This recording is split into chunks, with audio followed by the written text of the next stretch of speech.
Hi folks, TheFilipinaPea here. And recent studies are showing some alarming trends when it comes to intimacy in the bedroom, or to be more precise, the lack of it. Check this out.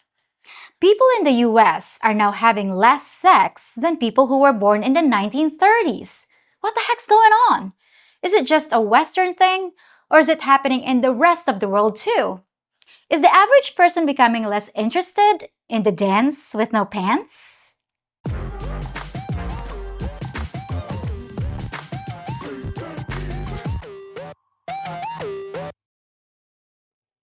Okay, so in my opinion, this is bad news for everyone. Physical intimacy is one of the most important components to a happy relationship, and it's often the glue that keeps couples together, especially early on when they're starting families. So first, let's take a look at the new data and see just how bad it really is. As recently as the 1990s, American couples were having sex an average of 73 times per year, about 1.5 times a week. Just 25 years later, couples were only having sex an average of 55 times a year, or about once a week. That's a 25% drop. And what's even worse is that the decline is actually increasing. And it's not only with the married couples, it's even happening with the younger generation. The number of teenagers who'd had sex dropped from 58% in the 90s to only 44% a few decades later. Now that might be seen as a good thing, but it strikes me as really odd because we live in an age of easy access to birth control, more options for dating via social media, and fewer moral constraints to having casual sex. And yet, somehow, people just don't seem to be connecting between the sheets.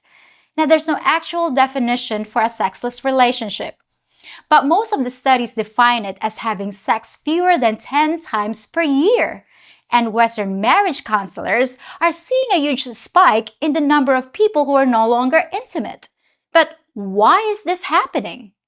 Well, I read quite a few studies and surveys that put the blame on everything from diet to fatigue to video games. But when it comes to why people are having less sex, it seems like all the professionals were missing the elephant in the room. It's becoming painfully obvious that men don't feel welcome to even approach women anymore. So fewer relationships are forming and less sex is being had. As a result, people are also more likely to take things into their own hands, if you know what I mean, and care for their own needs, both men and women. And they're no longer seeing relationships as a necessary or even desirable goal. Women are giving up on men, and men are returning the favor. Just listen to this young woman in her 30s as she reveals her plans for a typical weekend. Tell me what your Saturday looks like as a single in her 30s girl with no children. I woke up at 10:15, hungover, FaceTimed like 6 people, took my pup on a walk, got some coffee, a little lavender from the new Starbucks spring line. Now I'm walking to my friends to go to Beer Olympics for the afternoon. Then we're going to come back to her place, get changed, get ready to go to country night, do some line dancing to some live music. Because I have no responsibilities and no dependents besides the pup. Well, a life of drinking, dancing, and no responsibilities might sound like a lot of fun, at least for a while. Notice how she credited her freedom to do these things on her decision not to have any kids. Now, she certainly has the right to live as she wants. But what happens to the society as a whole when a majority of women feel like this, and no one's having any children? You get a declining birth rate that can't sustain itself, and it becomes a major problem. So is it just an American thing or a Western thing? Nope. Even the Philippines is feeling the effects, and these figures are gonna surprise you. In 2017, the average Filipina had 2.7 children, but just 5 years later, the rate suddenly dropped to 1.9 kids, which is below the replacement level. Now, a birth rate isn't necessarily tied to the amount of sex a population is having, but in a country that frowns on birth control, it definitely has a lot to do with it. And in the Philippines, a lot of sex usually means a lot of kids. And if the birth rate's dropping, that means the pants aren't. So are Filipinos losing interest in doing the monkey with 2 backs? Or is it something else going on? Maybe we're getting more responsible. Maybe we're waiting longer to have kids. Or maybe we're choosing not to have as many long-term relationships. Whatever the case, I feel like I need to clarify something because a lot of you might have gotten the wrong idea from watching videos about Filipinas. And you might have come away with the impression that we're somehow sex-starved energizer bunnies that only think about doing the wonka wonka. We certainly do like to get you into our relationship. And to seal the deal, we might try a little harder to impress you or keep you happy in the bedroom department. But does it last? Well, it's true that if you marry a younger woman, like a lot of foreigners end up doing, your sex drives will be in sync longer. But it doesn't mean that Filipinas are that much different from Western women once we get a little older. Now, I hate to say this, but it's true. Don't expect the passionate Filipina you originally met to be the same woman lying next to you 10 years from now. At least not when it comes to carnal delights. And of course, I'm not talking about all Filipinas. Some of us stay pretty lusty right through old age. But the truth is, we expect things to wind down a lot once we have kids. In fact, I've heard a lot of Filipinas say that once they hit their 40s, they started losing interest, and they sometimes feel like once they're married, they don't even have to keep themselves looking good anymore. We actually have a term for this, losyang, which is when a woman just lets herself go, because a married Filipina thinks she doesn't need to look hot or be sexy anymore. And although I know you guys probably think that's a horrible bait and switch, it's an accepted thing here. So you better warn your girlfriends that you're not playing by Filipino rules when it comes to losyang. In our culture, everyone knows that once you're married with children, the sex is pretty much gonna stop, especially since the privacy is gone anyway because kids don't get their own bedrooms. A lot of Filipinos are okay with that, but of course the men aren't. Filipino men don't like it any more than you would. So they just have affairs, and Filipinos pretend to look the other way, just like in many other parts of the world. Different cultures have different ways of dealing with the situation, but it's almost always the same problem. At least one partner's just not into it, usually the woman, which results in a sexless relationship. Our neighbors, the Japanese, sure have a practical solution to the problem, and they need one. Because 68% of their marriages fall under the category of sexless. Can you imagine that? So how do they handle it when the husband's desire is greater than his wife's? More than half of Japanese people don't consider paying for adult services as cheating. And there's 3 different reasons for this. The first one being they consider it just a service and nothing more. Basically, it's considered fine as long as the couple isn't active and have to find fulfillment elsewhere. 2, it's not cheating as long as it doesn't involve emotions. Basically, it's only considered cheating when you start to have feelings for that other person. 3, it should be allowed as long as you don't feel that feeling of guilt. And the most shocking part is that the majority of Japanese people feel this way. Specifically, 53% of women and 60% of men. One lady even said she would feel bad if she stopped him from being fulfilled because she can't offer him what he wants. Another person said she would rather her husband spend money on the professional rather than being involved with regular women who might cause drama or make false accusations. Well, that's a pretty interesting solution. And if it works for them, then who am I to judge? And apparently, a majority of Japanese feel that way. So, party on, dudes! But what about you guys in the West? It seems like your women are perfectly happy to divorce you for cheating, then take as much as they push you out the door of your own house. So what are you supposed to do when you wake up one morning and realize that you're in a sexless relationship? You probably didn't think it'd turn out like this. In fact, you probably didn't think about it at all. You were just doing what everyone else did, as you watch all your friends getting married, and you figured it was just what you were supposed to do. No one warned you about the reality of declining sex drives, and especially not the fact that your wife might lose interest way before you did. And maybe you grew up in a time when your parents didn't even talk about stuff like that, and women didn't divorce their husbands just because they got tired of them. So how could you possibly have known what was about to happen? To make matters worse, you were probably sold a false bill of goods.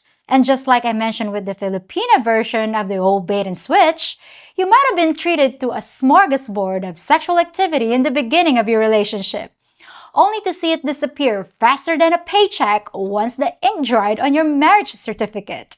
Why does no one want to talk about the fact that women bait and lure men in by sex in the beginning of the relationship, only to then turn around and blame him later on? But not only that, is you literally were giving it up to him to impress him, to lure him in, and you weren't rejecting him. So now that he feels rejected later on in the relationship, you want to make him feel bad for it. And y'all don't think that this is manipulative or deceiving or hurtful or is going to lead to any psychological problems within the men that you're dating. Make it make sense. What's crazy is y'all set the standard for how you want the intimacy to go in a relationship, but then when he wants that to be the expectation, now you're mad.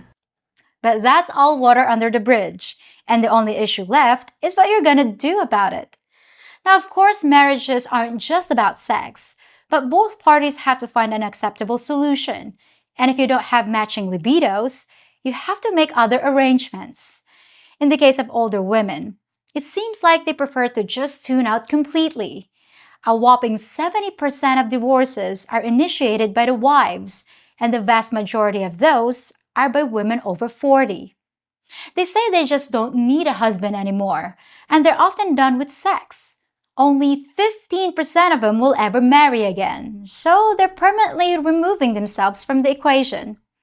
But when it comes to the men, even ones that still desire a high level of physical intimacy, it's a different story. Despite finding themselves in a sexless relationship, they often try to stick it out and find a way to make things work. Unfortunately, the options are pretty limited.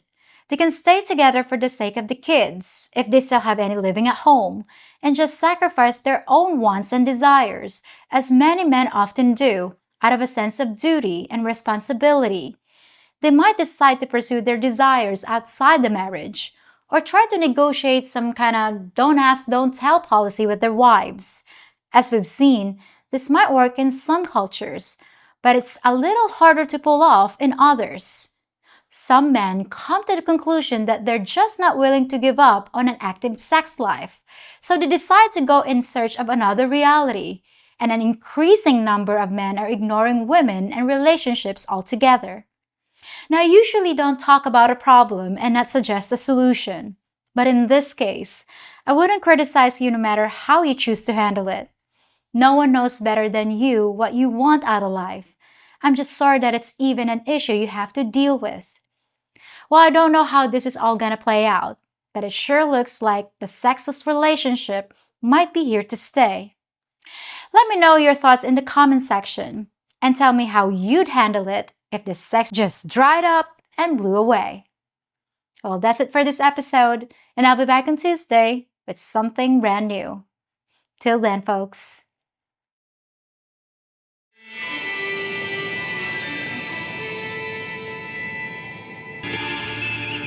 Approaching Omicron standard orbit, Mr. Pater. Yes, sir.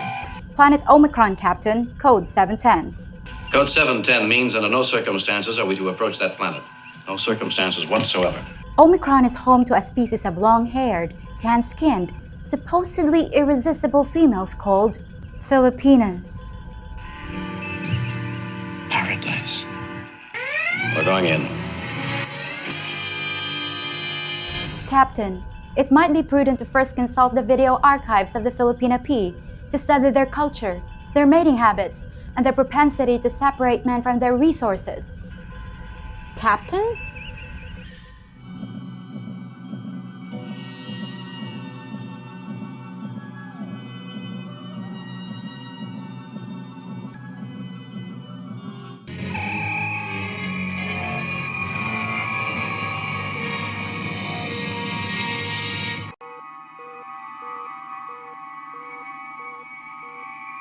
Problems, Captain? Your visit lasted only 3.8 seconds. A planet of traitors. Disloyal to the core. Rotten like the rest of the subhuman race. You were conned. I did warn you, Jim. Now promise me you'll never fall for another what? Very wise, Captain. Preparing to leave orbit. I can leave.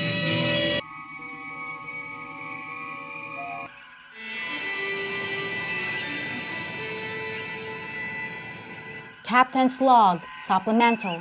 The captain has inexplicably returned to the planet's surface. His final transmission was a hysterical, almost incoherent plea for millions of something called pesos.